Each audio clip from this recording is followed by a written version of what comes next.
Tanıştırıcı dawratynyň başynda ýygnalanlar milli däplerimize, gymmatlyklarymize, halkymyzyň gadymy taryhyna we köp taraply medeniýetine bolan çäksiz hormat üçin arkadaly gahrman serdarymyza tüýs sürekden hoşallyk bildirdiler.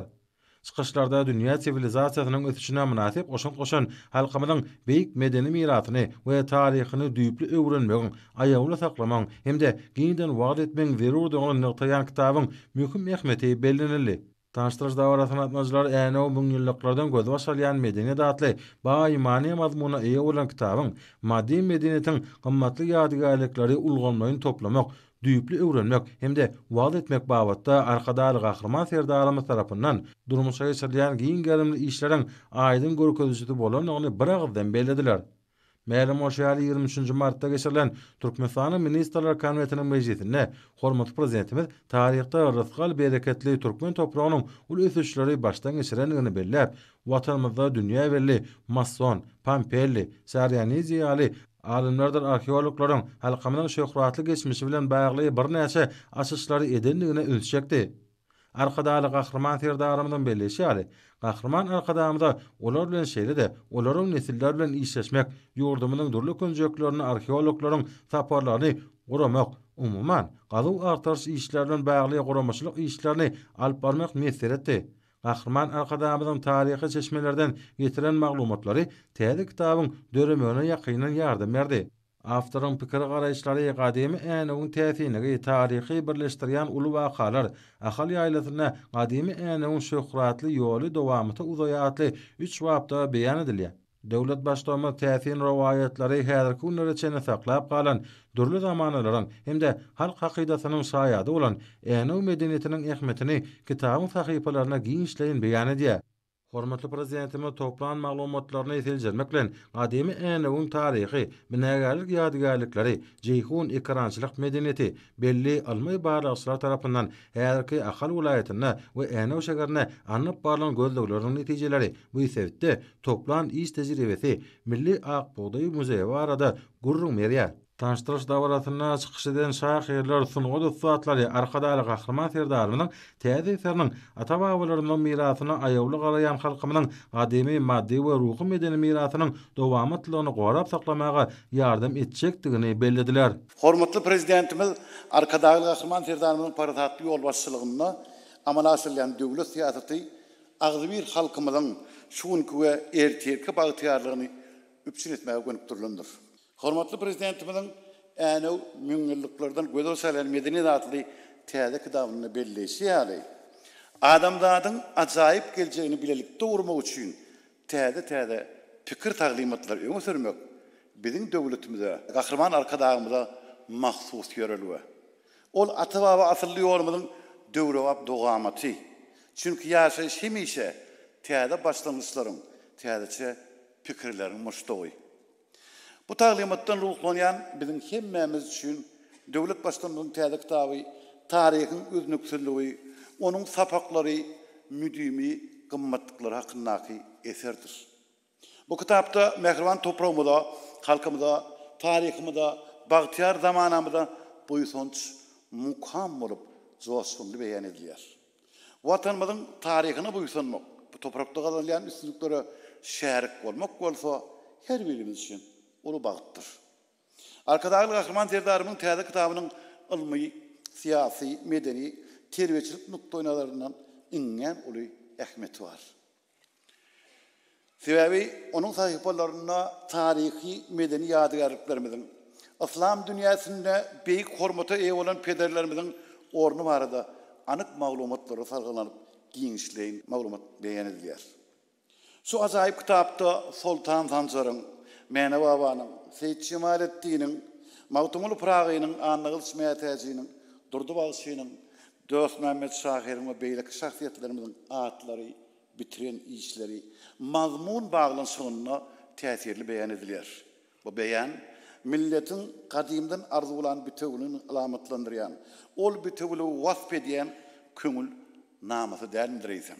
Türkmeniň taryhy hakykatyny dünýä ýaymakda tutumly başlangyçlary hem işleri bilen watanyň bugünkü mertebesini beýgeldiýän gahrman arkadamyň ata-baba asylly ýörelere esaslanýan tutanýary döwlet siýasatyny alyp barýan arkadagly gahryman serdarymyza hoşallıklarymyzyň çägi ýokdur.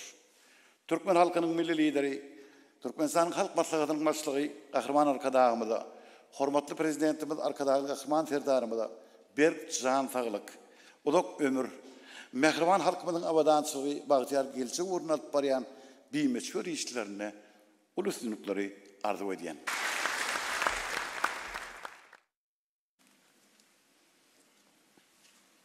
Hormatly prezidentimizin halkymyza sowgat eden bu täze kitaby hakykatdan tutuş akwalyna täsir etýän beýik sowgatlaryň biri. Hormatly prezidentimizin kitabyň içinde müňilliklerden göz başalyp gaýtýan bu soňçly taryhymy şuňky döwürde, häzirki döwürde amala aşyran beýik işler bilen utgaşdyrylyp giňişleýän beýan edilýär. Hormatly prezidentimizin täze kitabyny elimize alyp içini okap başlanmazdan bir zada däle juda köp zada göz getirip bolýar. Taryhymyza dahirli zatlara has giňişleýän rewişde beýan edilýär.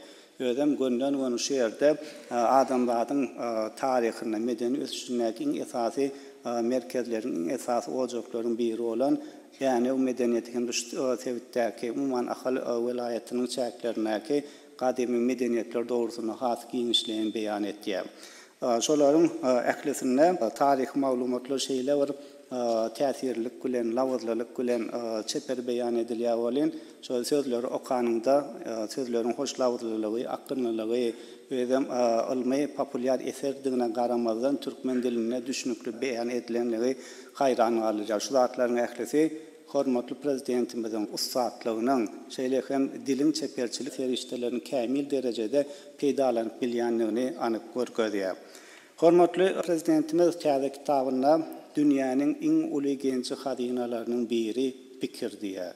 Täze pikir, täze pikirlenmeler, täze gözetimler açýar, täze mümkinçilikler döretýär diýip ýazýar. Kitabyň içinde bizim hakykatdan hem gözetimizi açýan zatlar, maglumatlar ören köp. Hormatly prezidentim täze kitabyna beýan edilýän ýetwarly maglumatlar täsirinden täsin. Täze pikirler, täze pikirlenmeler, beýik başlanýyşlar bilen bu milletiň beýikligini hassa beýgelmek üçin ähli mümkinçilikler döretip berýän türkmen halkynyň milli lideri, Türkmenistan halk maslahatynyň başlygy gahryman arkadagymyzyň, hormatly prezidentimiz arkadagy gahryman serdarymyzyň janlar sag ömürler uzak işler urawat bolsun, döwlet galanlary önümli, döwletli adamlar hemişe urawan bolsun. Sag bolun. Ýokary çapysylyna neşir edilen kitap giň okujular köpçüligine niýetlenenler. Türkmen, İnglis we rus dillerine neşir edilen eseriň ýaşlar üçin uly terbiýeçilik hemde öwredijilik ähmetiniň boljokdygy gurrumsyzdyr. Tanıştırış dawrasynyň dowamyna aýdym saly çykyşlara da giň orun berli. Belen teňlerde ýanglanan aýdymdyr salarda beqara döwletiň täze ýamynyň garkynç döwrüne hormatly prezidentimiz arkadaly gahryman serdarymyzyň we türkmen halkynyň milli lideri, Türkmenistan halk maslahatynyň başlygy gahryman arkadamyzyň alyp barýan ert uly tutumly işleriniň wasby belentden beýan edildi.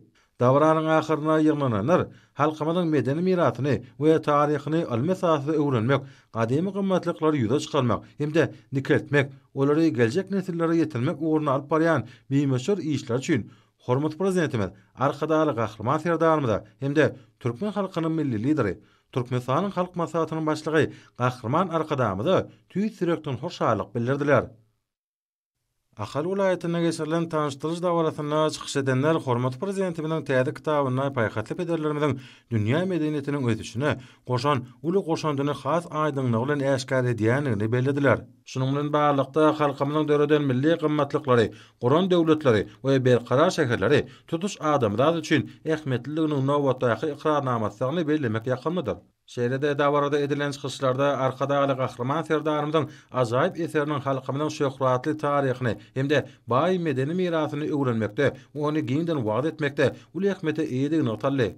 Şeýlede täze eseriň mazmun we çeperçilik babatda nusgulyk dogwary aýdylyp çykyş edenler täze kitabyň taryhy we anyk maglumatlary baýdygyny atadylar. Bu kitabyň ene şäheriniň türkü dünýäsiniň medeni paýtagty edilip eglan edilen we Pekin paýhas ummany magtymly Praga şygary bilen geçýän 2024-nji ýylda çap edilmeginiň ähmeti barada aýdyp, dawratmyjlar we eseriň şanly wakalary we senýän ýyl üçin öýelbaşy sowgady öwürlendigini bellediler. arkadaly gahryman serdarymyzyň täze eserine belleşi ýaly. Bu kitabyň ýazylmagyna dünýä belli arheologlar, taryhçylar, olaryň nesiller bilen birlelikde işleşmek wagty mesele eden gahryman arkadamyzyň beren gurulňlary ul ýardam berdi. Hormat prezidentimiň kitabyna türkmen taryhyna degişli maglumatlaryň ähmiýetligi barada edip, oň giňden we hemme taraplardan esasy wagt edilmeginiň zerurdygyna öňçekýär.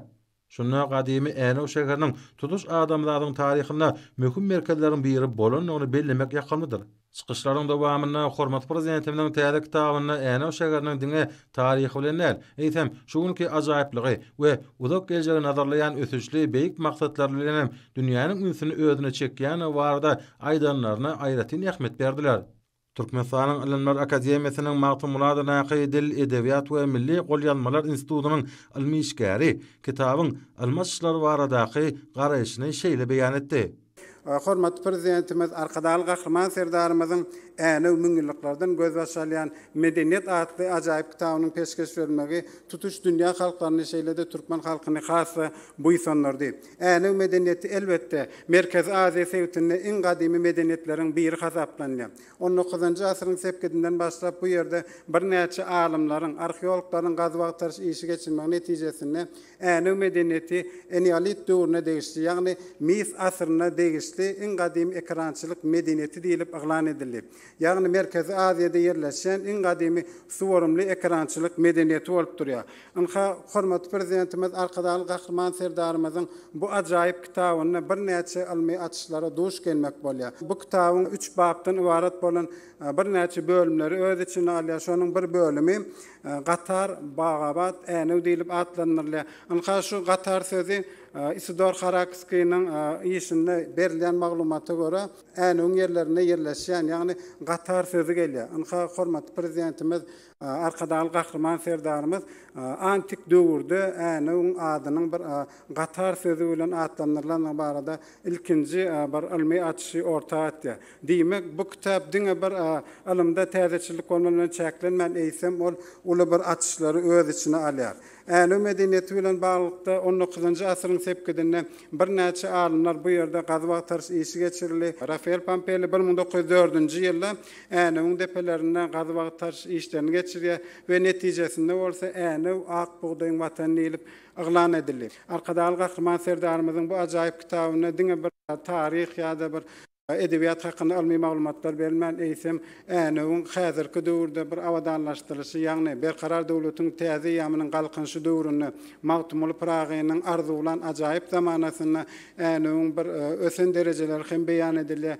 Bu ajaýyp kitapda Bagavat şifahanasynyň şeýlede Änewiň dürli edara binalarynyň bir suratlarynyň yerleşdirilmegi, berkarar döwletiň täze ýamynyň galkynşy döwrüne gahryman arkadamyzyň, arkadaly gahryman serdarymyzyň alyp barýan içeri daşary siýasat netijesinde alınıp barýan beýik işleriniň bir suratlandyrmagy bizi hasy buýsanlardy. Diýmek bu ajaýyp kitap Änewiň iň gadymy döwründen başlap şu günleri çelli özüniň ilmi maglumatyny öz içine alýan türkmen halkynyň milli lideri, alim arkadamyzyň, arkadaly gahryman serdarymyzyň janlarsa başlarydyk alyp barýan döwletli işleri hemişe rowaşyklary beslensin. Dawarada sunugyda suatlarynyň çykyşlaryna da giň orun berli. Hormatly prezidentimiň Änew müňilliklerden göz başalayan Medeniýet adly kitabynyň taýýarlanan edebi kompozisiýanyň ustadlyk bilen ýerine ýetirmegi oňa atnaşan watandaşlarymyzyň kalbyna şöhratly taryhymyza hem de nurly geljegimiziň bagtly ertirlerine bolan beýik ynamy şöhlanýarly.